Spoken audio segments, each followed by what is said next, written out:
Every day at President Lincoln's Cottage, we engage with visitors in conversation on difficult topics, from grief to slavery to American identity. Visitors, young and old alike, come here from next door and from around the globe. And occasionally we get asked a question on a tour that stops us in our tracks, one we wish we could spend a half hour answering. Some of these questions on their face seem innocent or simple, but on a second look, they contain a level of complexity that leaves us wanting to know more. Each episode will investigate a single, real question a visitor asked us here. At President Lincoln's Cottage, we're storytellers, historians, and truth seekers. So we called on people whose expertise could speak to all the facets of these questions. I'm Callie Hawkins. And I'm Joan Cummins. This is Q&A. Come on down the rabbit hole with us. Let's take that half hour now. For this episode, we're working on the question, what is the cottage worth? So during I See the President, one of our school programs for 4th and 5th graders, one of the students asked their guide how much the cottage was worth, in air quotes. After a giggle about young people's preoccupation with money, we discovered that this question is asked often, though in slightly different ways, by visitors of all ages. So maybe the question wasn't about money at all. Maybe it was in part about money, but maybe there was something a little bit deeper. The first thing this question made me think of was George Riggs, who had the cottage built, and what the house might be worth to him. I went digging around in our files here on site to see what I could find out about how much Riggs had spent to build the house, or maybe how much he made when he sold it to the government. Just to clarify, Riggs, a wealthy Washington banker, had the cottage built in 1842, and he and his family used the house as a country estate until Riggs sold the property to the government in 1851, as the government was starting the retirement home for veterans that still occupies the site. The retirement home then invited the Lincolns to take up residence about a decade later. Because of his role in commissioning the house, Riggs shows up in the beginning of all the reports I was able to find in our files. We have 2 historic landscape reports, one from 1985 and one from 2004. Both say that Riggs spent about $3,400 to buy the land he would build the cottage on, and sold it later for about $57,500. The later report cites the earlier one, though, and the earlier report has citations but not specific footnotes, so I wanted to see if we could push further and get our hands on some actual primary sources for these numbers. Knowing that George Washington University has some of the Riggs papers, we made an appointment to go downtown and comb through these huge old volumes of bank records. The books themselves are about 3 feet wide and enormous. After looking at them, let's just say that Riggs' account looks a little bit different than mine. There was a lot of interesting stuff in there, but with the exception for an entry about some mantles, we didn't really find what we were looking for. We also reached out to the DC Recorder of Deeds, the Duke University Archives, and the National Archives, all of which have some related papers. But it wasn't until I went to the Library of Congress that we found some success. Can I tell you about what I found? Please. Okay, so the Library of Congress has the original specs for the building of the cottage, of the house itself. So I want to read you some pieces of those. One of the things that was super interesting to me about all of these records is none of them are on sizes of paper that we would consider standard now. So they're all bigger or smaller than 8.5 by 11. And when they're folded up, we fold a paper in half, maybe in thirds, but these papers are folded in half and then in thirds. Oh. So they're like six-fold. Was it to fit in any kind of envelope, I wonder, or? No, they all have the address written on the back.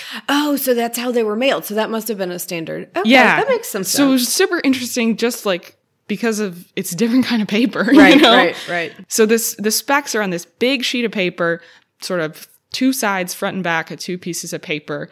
And here's some of the things that they say. There's a lot of information about how big the house should be, how big the rooms on the 1st and 2nd story should be. And then it says things like, all of the above brickwork to be done in the best manner, of the best merchantable brick, best Washington lime, and of the best sand that can be procured in the vicinity of the building. So Riggs wanted the best that had ever bested. The best. Because it goes on to, so it does all the brickwork and the stonework, and then it does all the carpentry. And so the carpentry includes the partitions for the folding doors to be finished in the best manner. Then we move on to the roof, and it says slating to be done in the best manner, and all of the best Susquehanna slate. The glass shall be best Washington cylinder glass, painting inside and out, good 3-coat work, plain color of the best materials. Wow. So just really all the way down, some instructions that this should be the fanciest house it is possible to get. Right. Which I thought was kind of incredible. Yeah, that's super interesting. Did you come across anything that hinted at who was doing this work? Like, we know where what the plans were based on. We know the construction group. We know the architect. But who was actually physically creating this best work? So I don't think the specs say that at all. My guess for this document is that it's something that Riggs and the builder wrote out together to like hand to a foreman, essentially, to be like, this is the deal that we're going for. But I think it's one of those things where like Riggs was the rich, important person. Right. So his papers are in there. Right. And the people who did the building were not rich enough to have 3-foot bank ledgers in their life. Right. So they don't end up in the record. Yeah. What did you find in terms of the sale? So there were more of those big account books in the Library of Congress. And I was able to find, let's count, 1, 2, 3, 4, 5, 6 different payments that Riggs labels as to the farm in Washington City. So that's this one, which I'm especially sure about because the first notation says parentheses Corn Riggs, which was his name for the property. And so the first entry says, to farm in Washington City, Corn Riggs, received on account of the sale thereof. And so December 13th, $8,500, January 31st, $3,000, February 11th, $30,320.68 for some reason. Gosh, wonder where they came into the big pile of money. That's interesting. A balloon payment that was due, perhaps. Right. And then March 11th, $290.41. And then nothing happens in April, but in May we get last payment of the purchase money, $7,888.91. So my math is terrible. What does that equal? It adds up to $47,500. Wow. Yeah. Which is about $1.5 million in 2019 dollars. Today's money. Knowing that last kind of calculation gets really inaccurate really fast. Right. But I thought it was just completely weird that it's in 6 payments and it's not even 6 regular installments. It's just like, here are some chunks of money that we can find sometimes. Yeah. I mean, it's Congress, right? So you wonder it was tied up in some way or... Part of me was like, is it that they physically need to transport gold bars somewhere? Probably. Maybe. I don't know. But the other thing is like, you can look in the register of congressional legislation and see where they appropriated the money to start the military asylum, the retirement home. And that money is about $100,000. So Riggs got almost half of it for the land and the house. Well, one of the things that I've always assumed was that George Riggs used enslaved labor to construct the house. That's why I was asking the question about, did you find anything in there? We do know that he enslaved at least a few people. I mean, I think it changes some things for me. But I think regardless of whether they were enslaved or not, it is interesting that we do not have a specific accounting of what part of the cost was labor. Exactly. Yeah. Exactly. So it was always a big, expensive house, and it does seem like Riggs made the most of his investment. I mean, he paid $3,400 for the land and sold it for $47,000. But what about now? What is the cottage worth today in 2020? We started by talking to Kevin Sullivan, who works with National Trust Insurance, the firm that did the insurance appraisal of the cottage most recently. When you ask the question, what is the cottage worth? It's a very broad question, of course. And most people, when they ask the question, they're thinking more of market value, right? They're buying and selling houses that they might live in, and they're really thinking about the real estate industry. In our world, we aren't focused on market value. We focus on replacement value. You're focused on what would it cost to replace these items should they be lost in a fire or a flood or whatever it could be. It's what would it cost to go about replacing it should you have the need to file an insurance claim. So, when you look at the unique aspects of Lincoln's Cottage, or really all historic structures, Lincoln's Cottage in particular with glass panel doors and unique architectural features such as arch ceilings and marble mantles and all the other aspects that really make a historic building unique. Those factors have to be considered. And what it all boils down to is a replacement value. So what would it cost to replicate Lincoln's Cottage? You obviously can't replicate the history, but you can, in most cases, replicate the materials, the architectural features, the craftsmanship that was used, and that's what we focus on. In the case of Lincoln's Cottage, we've gotten an appraisal done, and it's inventoried all the materials, so the listener can't hear this, but I'm holding it within my hand, a 20-page or 60-page report of all of the materials that are found within the building, and it boils down to a replacement value, again, to answer your question from my perspective of what it's worth, of $9.9 million. On a per square foot basis, it is roughly $736 a square foot. I like the idea of measuring it by the square foot somehow, and you can hear from Kevin that all those quote-unquote best materials that Riggs ordered in the specs are still making a difference in how much the house is worth. The first two things that come to my mind when we talk to Kevin are, wow, that's a huge number. And that I think it's really, really important to point out that the craftsmanship we assign so much value to might have been done by people who were denied right as citizens and considered less than a person. That's a lot to take in. Back to the number. $9.9 million is already more than double even the most expensive real estate listings we were able to find in DC. Not to mention, counting up square feet didn't seem like it was quite the whole picture. Maybe this was naive of me, but I was kind of surprised to discover that the historical component, the emotional component maybe, had no bearing on the insurance valuation. I had one more question for Kevin. I understand that this sort of emotional, historical, sentimental component does not factor into the insurance work. What are your personal thoughts on how a person goes about measuring that value? Well, when you think about the aspects of the historic, the ties to Lincoln, I think of fine art, right? I think of a painting by Picasso or whatever it might be. And when you have something that's unique like that, it tends to drive the value up. Well, when you look at the house museums of really prominent historical figures like Lincoln or Thomas Jefferson, or the ones that, our children learn about in history class, then we're talking about a different level of worth. This was a great insight that rather than real estate, we needed to be thinking about objects that attained a similar level of uniqueness to the cottage. Things that are the only one of them there is. We went to talk to Allan Stypeck of Second Story Books in DC, who professionally appraises art and other historic objects. We were wondering, how do you put a monetary value on the historic or sentimental aspects of an object?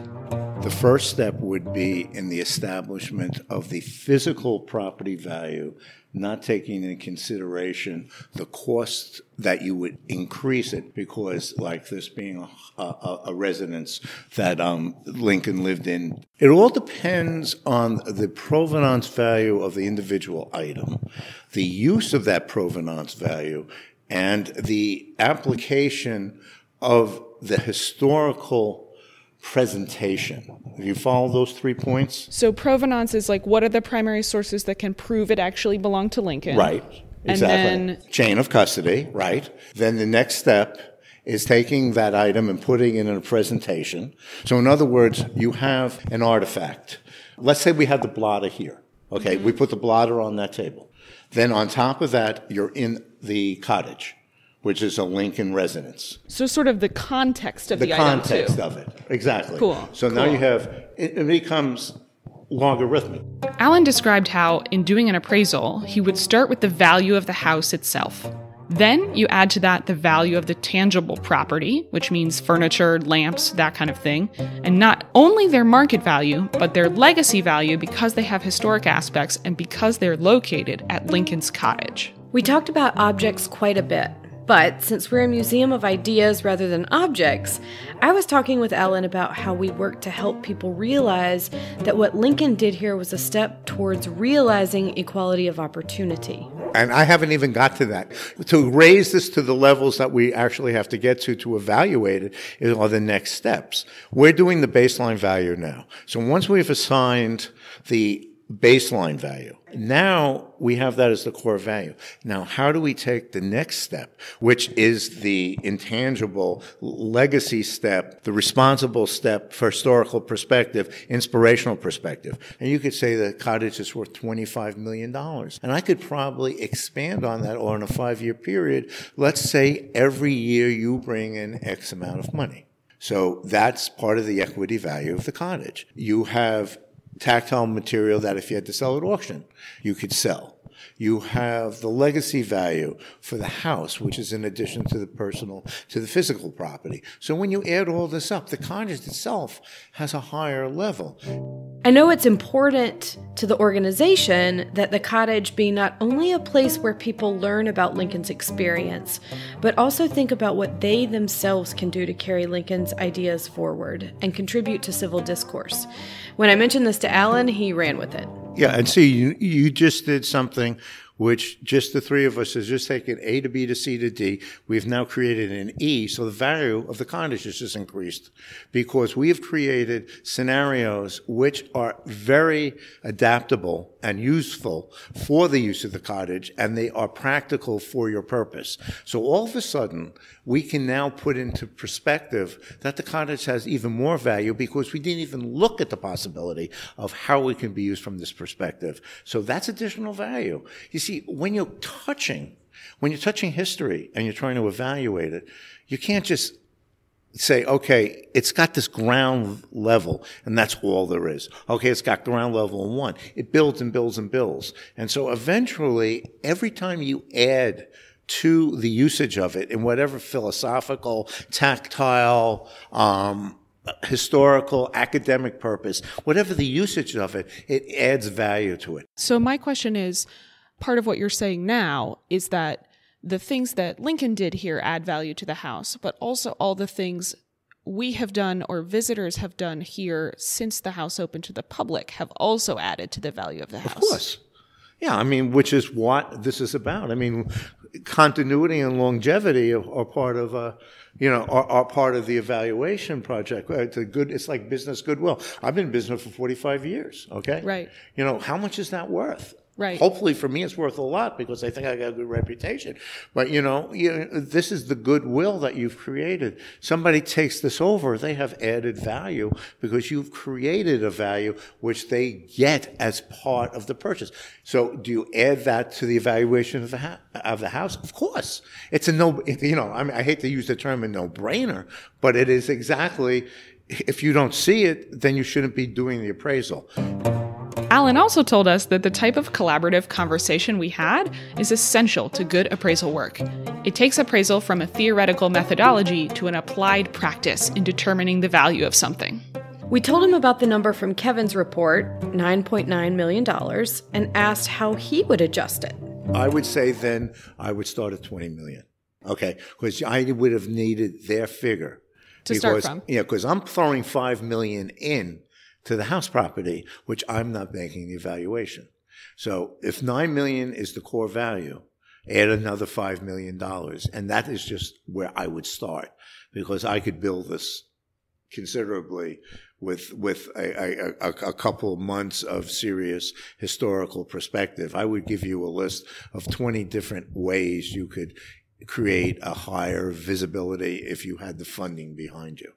Given that the premise of the insurance report is that it's looking at what it would cost to rebuild the cottage, we wondered what Allan thought. From his perspective, could you rebuild it? No, building it back up would never be the same because the entire concept of it is it's still in 1865. And you can't go any further, you can't go and change that. So if you rebuilt it, all you'd be doing is creating a mausoleum. Which made me feel a little creepy, the idea of the building empty of the things that make it what it is. Because I have had such a strong experience of the presence of this place and of the spirit of the place, that the idea of that being missing, but the marble mantle still looking at me, as it were, was kind of freaking me out. I think you and I have both had a more profound experience of the house than that, yeah? Absolutely. All of which is to say, Allan's $25 million encompassed more of the historical legacy of the space, but we still felt like there was something missing.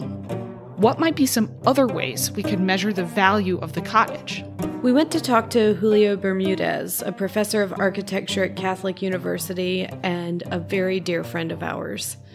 Julio studies how the architecture of contemplative spaces impacts people, which means he has a lot of practice working to measure and evaluate intangible things. In fact, he worked with us to design a phenomenological study to measure the impact of the cottage experience on the visitor. Right away, when we asked him what the cottage might be worth, he said, or the historical... It's priceless. That's what I would say. It's priceless. And I can articulate why. Well, I mean, one interesting way to put it is saying, what is the value of the Fifth Symphony of Beethoven? What is the value of the Parthenon? What is the value of the most precious thing that humanity have created and has given so much joy and beauty and story about who those people were, but also who we are? Because I think when we encounter these amazing buildings in this case, there is a revelation of who we are. I mean, those of us, and I think the majority of people are sensitive.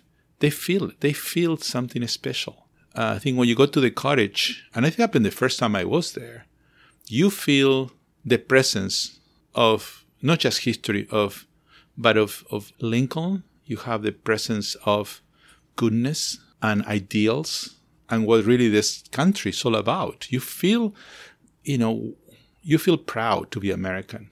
And I think the architecture somehow records this. Julio also spoke to how the experience we've designed at the cottage affects people's interaction with the architecture and with the space. And I think the other aspect of the cottage that always, and with the first time we met, was all about that there is an architectural quality by allowing people to walk through the spaces, to really explore by themselves, and hearing the echoes and just being able to touch the materials and basically find your way around. That is just incredible. I think sometimes people pay an entry fee and you are just basically forced to a particular experience that has been preordained for you. And I think it's, at least from my view, it has always been very frustrating because you really are not in any freedom to feel the place. And also the other aspect of the cottage that is also priceless is that they give you the time that you could do these things. So it's not like you're rushing through. So it's also, it takes time to appreciate things. And I think that I think in a way you could see the whole experience as being very generous, which is also another way of thinking of price. That you afford people from all walks of life, anybody really. First, you have the trust that they will honor that. You didn't check me out. I could have done anything. You trust whoever comes in. You give them the time and the assurance that they could experience how they want it, and you offer this. It's a beautiful gesture. So it's really a giving in the spirit of Lincoln. It's in the spirit of what it ought to be. And I don't know how you put price on that. So to me, there is an aspect to this that enters that because the attitude, the way that you offer this incredible, priceless jewel to anybody is because then the experience happened.